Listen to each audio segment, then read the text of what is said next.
जिसमें उन्होंने कहा कि हार जीत होती रहती है, नतीजों में कुछ तो गड़बड़ है, ऐसा उनका कहना है।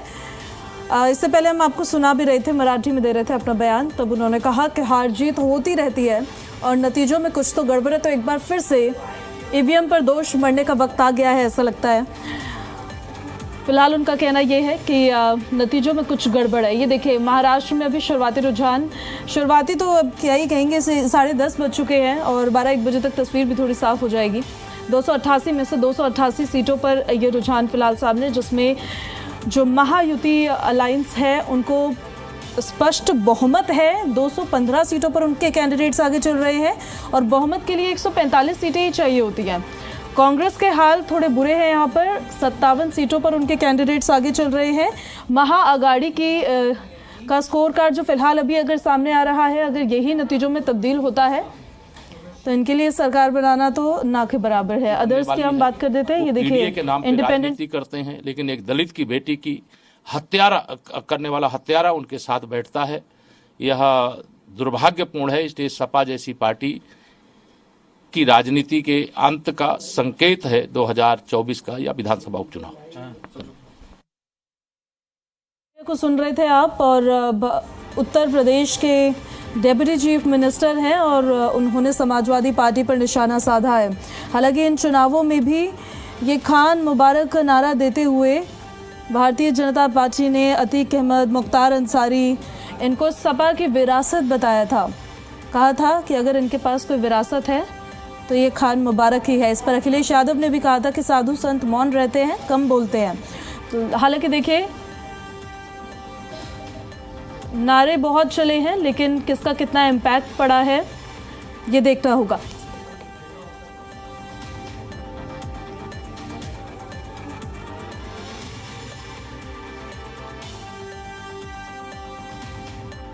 तो 288 सीटों में से 288 सीटों पर रुझान, 216 पर जो महायुति अलायंस है उनको स्पष्ट बहुमत इन रुझानों के हिसाब से। हालांकि बदल सकते हैं ये, क्योंकि ऐसा हरियाणा में भी देखने को मिला था। और उर्वशी खोना कनेक्ट हो गई है हमारे साथ, दिल्ली से लाइव कनेक्ट हो रही है। भारतीय जनता पार्टी के दफ्तर के बाहर से लाइव है उर्वशी। कैसा माहौल है? उन्होंने वहां पे जश्न मनाना क्या शुरू कर ही दिया है अभी से? जी बिल्कुल, क्योंकि बीजेपी ने और साथ ही में हम देखें तो महायुति ने महाराष्ट्र में डबल सेंचुरी क्रॉस की है। बहुत ही अनएक्सपेक्टेड रिजल्ट्स रहे हैं, जहां सारे एग्जिट पोल्स या ये बताया जा रहा था कि कैसे महायुति 120 से लेकर 150 तक की लीड और विक्ट्री पर रहेगी। वहीं पे अब जो है महायुति यानी भाजपा और उसके गठबंधन के सारे पक्ष साथ में मिलके 200 के ऊपर उनका पूरा आंकड़ा जा रहा है। वहीं भाजपा के मुख्य कार्यालय में मैं हूँ, हेडक्वार्टर्स पर, यहाँ पे जलेबी बनाई जा रही है और वो भी जलेबी सुबह 8 बजे के पहले से, यानी कि गिनती होने के पहले से ही यहाँ पे जलेबी बनना शुरू हो गई है। अब धीरे धीरे यहाँ पे लीडर्स आएंगे। शाम में प्रधानमंत्री नरेंद्र मोदी खुद भी आ सकते हैं। हम देखें तो महाराष्ट्र जो कि दूसरा बड़ा राज्य है सीट के नंबर्स के हिसाब से, असेंबली कॉन्स्टिट्यूएंसी के सीट के नंबर के हिसाब से, वहां पे देखें तो भाजपा, एकनाथ शिंदे जो खुद मुख्यमंत्री है उनकी शिवसेना और अजीत पवार जो उप मुख्यमंत्री है उनकी एनसीपी, ये तीनों मिलकर अब जो है आगे बढ़े हैं। और वहीं महाविकास आघाड़ी कांग्रेस, जहां पे सुबह से कांग्रेस के हेडक्वार्टर्स में शांतता फैली हुई, वो शांतता अभी भी जारी है, क्योंकि महाविकास आघाड़ी बहुत ही ज़्यादा पीछे है। कई एक्सपेक्टेड जो जगह हैं, जो कांग्रेस का गढ़ है, वहां पे भी कांग्रेस पीछे दिखाई दे रही है। धीरे धीरे अब जहां पे महायुति की विक्ट्री का निश्चय है, वहीं पे मुख्यमंत्री कौन बनेगा, अब इस पे बात चल रही है। बिल्कुल, मुख्यमंत्री को लेकर तो सवाल है ही, क्योंकि किसी ने एकदम क्लियरली प्रोजेक्ट नहीं किया था कि किसे बनाएंगे मुख्यमंत्री। हालांकि भारतीय जनता पार्टी के ऑफिस में जलेबी बननी शुरू हो गई है, आप बता रहे हैं। जलेबी खानी भी शुरू कर दी होगी उन्होंने, जिस हिसाब से उन्होंने 200 का आंकड़ा पार किया है शुरुआती रुझानों के हिसाब से। बिल्कुल, जलेबी सुबह से ही शुरू है बनने की और खाने की भी, और अब शायद क्योंकि डबल सेंचुरी हुई है तो जगह जगह पे लोगों के मुंह में डबल लेवल की जलेबियां दिखाई दे रही है। पर मैं आपको बता दूं कि ऑन ग्राउंड जिस प्रकार का एक रिस्पांस मिला है, ये बहुत ही बम्पर हैट्रिक ऐसी विक्ट्री मिली है भाजपा को और उनके सारे जो मित्र पक्ष है उन सबको मिलाकर। और इसमें खास कर अगर हम मुंबई की बात करें, क्योंकि मुंबई ये माया नगरी बहुत ही महत्वपूर्ण रहती है किसी भी पॉलिटिकल पार्टी के लिए, और उस पर राज करना ये अपने आप में बहुत बड़ी बात है, तो वहां पे भी भाजपा आगे दिखाई दे रही है, ये समझ के आ रहा है। हालांकि महाराष्ट्र में डबल सेंचुरी पार की उर्वशी उन्होंने, लेकिन झारखंड में थोड़े पीछे चलते हुए नजर आ रहे हैं। अगर आपके आसपास लोग हैं, वहाँ कार्यकर्ता होंगे, नेता होंगे, तो उनसे बातचीत करने की जरा कोशिश करिएगा।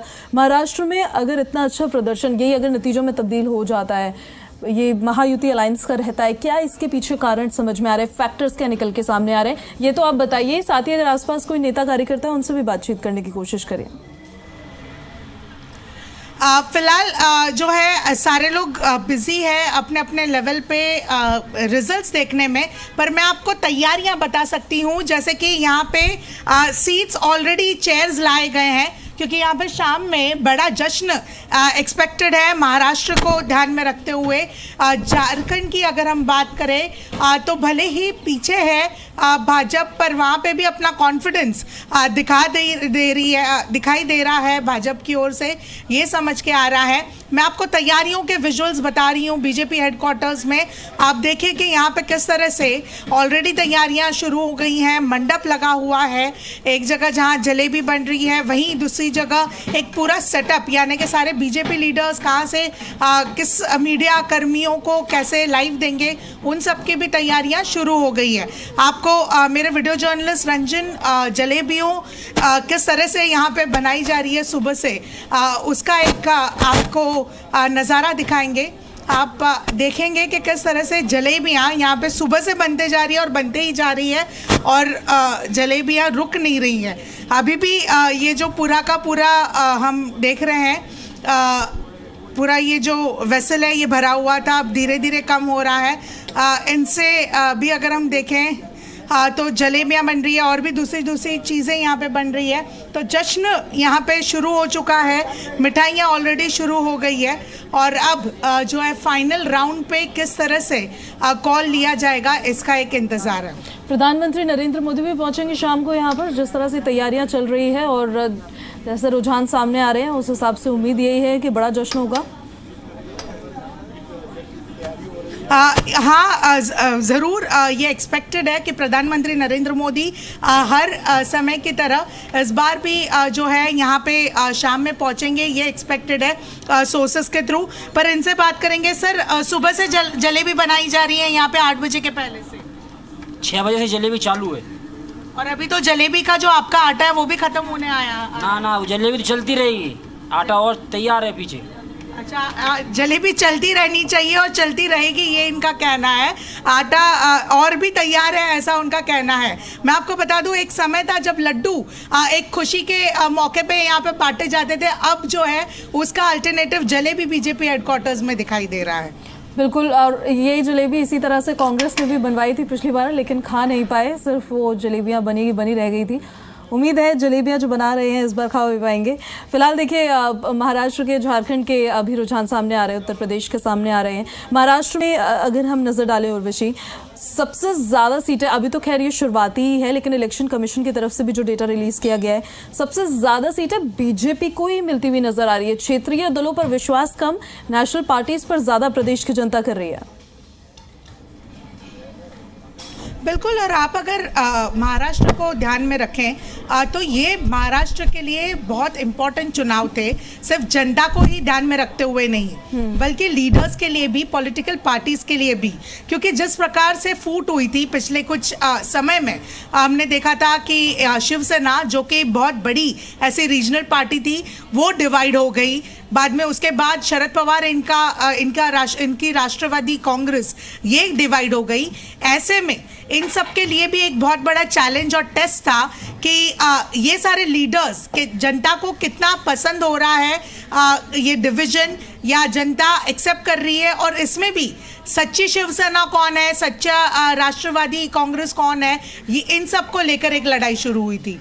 बट इन सब के बीच अब खड़ी उतर रही है भाजपा, और भाजपा का एक जब ये फूट हो रही थी, जब ये डिवीजन हो रहा था, तब लोगों का कहना था कि भाजपा किस तरह से रीजनल पार्टीज को कहीं ना कहीं साइडलाइन करने की कोशिश कर रही है या खत्म करने की कोशिश कर रही है। तो उसी का नज़ारा जो है लोगों को लगा। और आज अभी देखें तो भाजपा एक लार्जेस्ट पार्टी जीतकर जिस तरह से दिखाई दे रही है, और रीजनल पार्टीज का जिस प्रकार से एक छोटा प्रपोर्शन है, उससे कहीं ना कहीं ये लाइंस के साथ ये अलाइन होता है, ये समझ के आता है। इससे सबसे ज्यादा खुशी तो उर्वशी देवेंद्र फडणवीस को हो रही होगी, जो रुझान अभी सामने आ रहे हैं। देखिए, मैं आपको एक चीज़ बता दूं, no doubt Devendra Fadnavis lead कर रहे थे, और मैं आपको ये भी बता दूं, मैं कल से भाजपा के कार्यकर्ताओं में जोश देख रही हूं। इनफैक्ट संजय उपाध्याय जो मुंबई के वेस्टर्न सबब के उम्मीदवार है, उन्होंने कल रात को ही 10-11 बजे अपने आज के शाम के 5 बजे की विक्ट्री की यात्रा अनाउंस कर दी थी। मतलब आप सोचिए कि भाजपा के कार्यकर्ता कितने कॉन्फिडेंट थे अपनी विक्ट्री को ध्यान में रखते हुए। देवेंद्र फडणवीस का एक पोस्टर जहां पे वो पीछे और एक विक्ट्री का साइन दिखाते हुए विजयी भव, ये ऑलरेडी कार्यकर्ता भाजपा के अपने स्टेटस पे, व्हाट्सएप के स्टेटस पे लगा रहे थे। तो भाजपा बहुत ही ज़्यादा कॉन्फिडेंट थी। देवेंद्र फडणवीस के लीडरशिप के अंडर जो है ये नो डाउट भाजपा इतने हाई नंबर्स लेकर आई है, पर पूरे के पूरे भाजपा खुश होगी। अब मुख्यमंत्री कौन बनेगा इस पर बात होगी, क्योंकि भाजपा का देखा गया है कि भाजपा ने हमेशा से एक्सपेक्टेड पर्सन को कभी चेयर दी नहीं है। तो भले ही देवेंद्र फडणवीस इन्होंने लीड किया होगा, पर अभी भी सवाल ये है कि कौन मुख्यमंत्री बनेगा, क्योंकि लास्ट टाइम जिस तरह से फूट हुई थी, जिस तरह से एमवीए को साइड में कर खुद एनडीए जब मुख्यमंत्री के पद पर बैठी थी, तब एकनाथ शिंदे जो उनका मित्र पक्ष है भाजपा का, उनको लीडर बनाया गया था, उनको मुख्यमंत्री बनाया गया था। इसलिए इस बार देखना होगा कि मुख्यमंत्री कौन बनता है। क्या भाजपा अपने झोली में मुख्यमंत्री का पद लेती है, और अगर लेती है तो बनाती किसे है, क्योंकि कई लोग हैं, no doubt Devendra Fadnavis tall leader है, नागपुर से आते हैं, बट सवाल जारी है कि कौन मुख्यमंत्री बनेगा। अच्छा, एक बात और बताइए उर्वशी, ऐसा भी मोस्टली देखा जाता है कि जो भी अलायंस में पार्टीज़ हैं, उसमें जो जिनके सबसे कम आते हैं वो किंग मेकर की मतलब अलायंस में जितनी पार्टीज़ हैं उनमें जिनके विधायक के साथ रहने से वो सरकार बन सकती है। जैसे फॉर एग्जांपल अगर हम महायुति में बीजेपी, शिवसेना, एनसीपी की बात करें, तो उनके कम भी अगर विधायक और उनके बिना अगर सरकार नहीं बन पा रही है तो वो ज़्यादा बार्गेनिंग की पावर में रहते हैं। लेकिन ऐसे में बीजेपी और शिवसेना के अभी मिलाकर तो बहुमत के आंकड़े को पार कर ही रहे हैं, तो वो कहीं ना कहीं बार्गेनिंग की पावर में नहीं होंगे। हाँ बिल्कुल, बार्गेनिंग के पार में तो दिखाई नहीं दे रही है मित्र पक्ष जो है भाजपा के इस बार, क्योंकि भाजपा डबल मतलब सेंचुरी क्रॉस तो भले ही मिलकर कर रही है, पर खुद अपने सोलो लेवल पर भी भाजपा बहुत आगे है। तो ऐसे में बहुत इम्पॉर्टेंट है कि बार्गेनिंग पावर तो ऑब्वियसली मित्र पक्षों में नहीं होगी, पर मैं आपको बता दूं कि भाजपा में जो कॉल्स लिए जाते हैं वो मैं और आप प्रेडिक्ट नहीं कर सकते।